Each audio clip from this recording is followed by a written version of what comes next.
No debt ceiling. Never leave debts for future generations. Will Singapore default debts? Debts involve investment risk, even if it is guaranteed by the government. This is especially true when investments and risks are lacking in transparency, not disclosed. And as Lauren Huang reminds us, things can happen very quickly. So do investments and risks. Closing square bracket. In principle, Singapore will not face a debt ceiling problem like the US. Government will issue more bonds, securities when we have more CPF monies, and more revenues. We also operate a balanced budget, and most importantly, the government insists on no debts for future generations.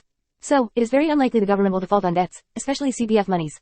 Government issues different kinds of securities as debts. These debts also obtain very high credit ratings. However, they are involved in different types of investments.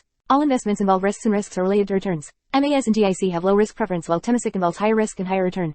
No one can guarantee a zero risk investment, even if you put money in a bank. If you hold US dollar securities, or place money in a US bank, there are risks. The recent debt ceiling or bank bankruptcies show the potential risks. Not to mention, FTX or other cryptocurrencies are high-tech investments. So, there is a potential risk that our investments face. This is particularly true when there is no transparency, no check and balance.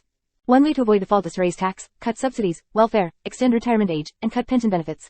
This is what the Western European countries do, like the recent happening in France.